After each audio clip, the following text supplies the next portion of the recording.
Sheila, would you please send in my very first client?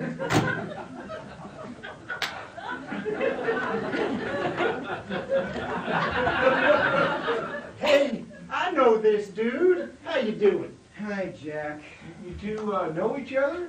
Yes, we do.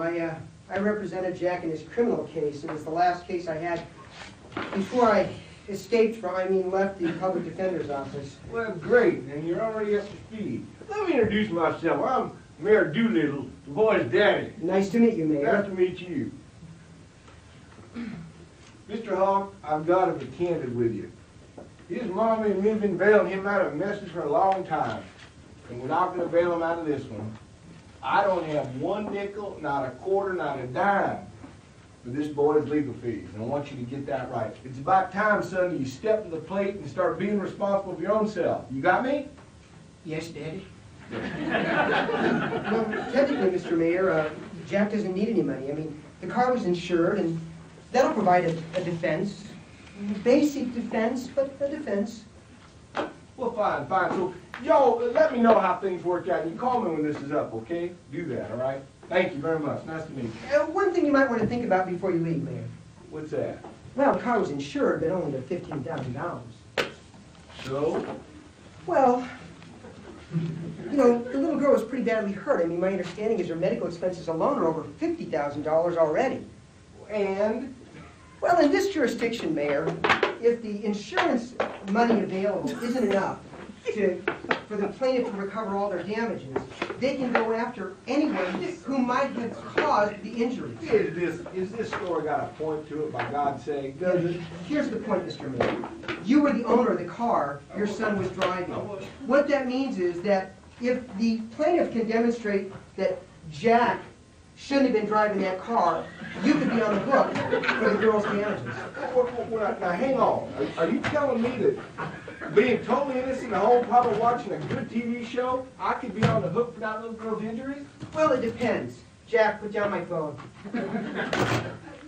If the plaintiff could show that, for example, Jack had been in trouble with the law, or that Jack had been in other accidents, maybe Jack had been arrested for driving under the influence a few times in the past, and you knew that, and still let him drive your car, yes, you could know that. Is that all?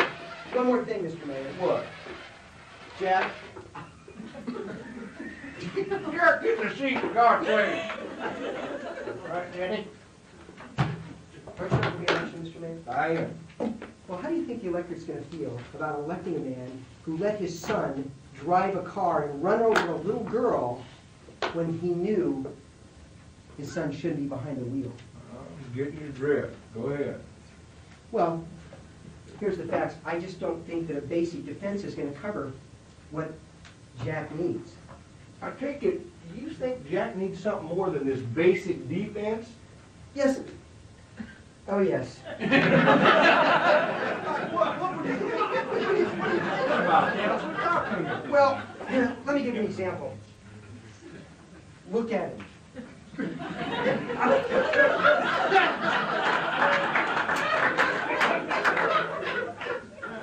Credibility just doesn't spring to mind.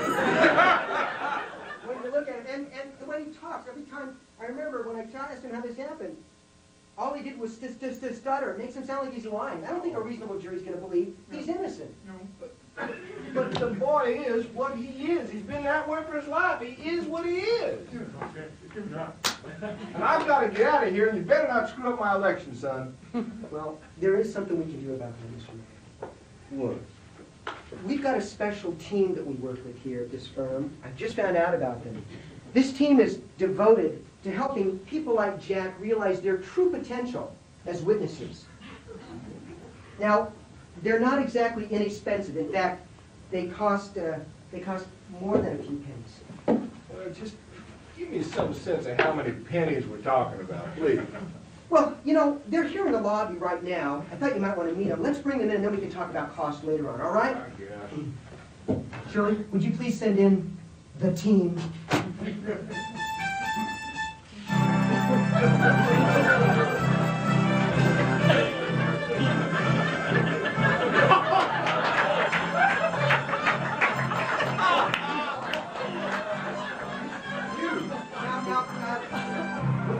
me introduce you.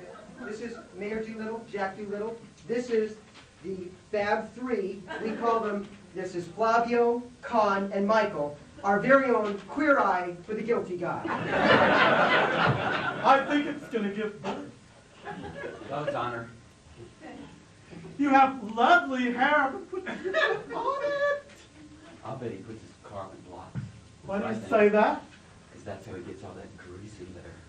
It's very manly. You think that's bad? Look at his clothes. This is a fashion 9/11 emergency.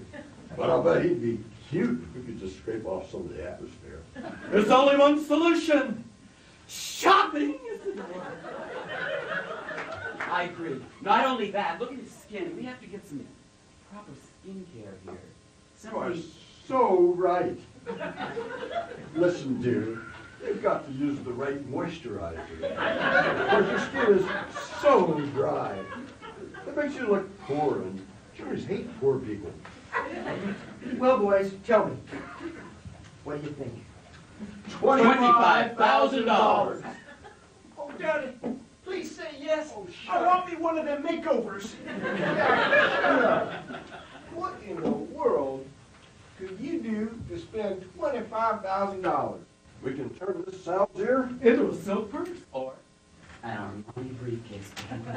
Yeah, but what will you do? I'm asking, what will you do? We can help him.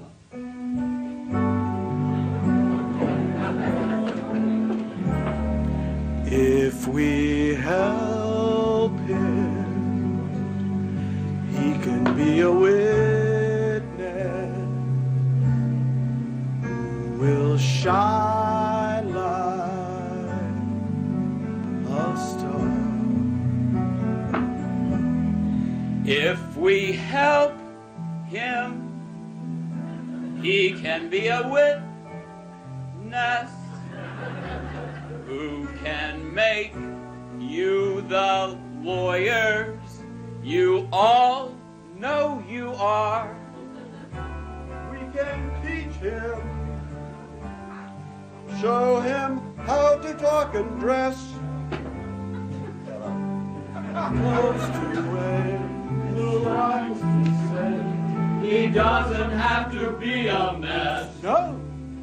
If we guide him, we can help him testify forever and ever and ever.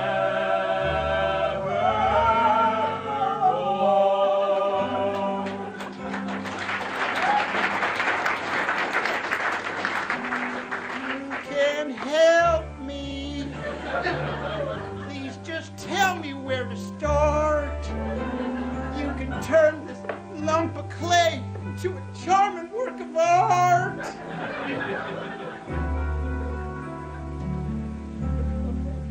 We can make the jury love him, make him our star witness forever and ever and ever.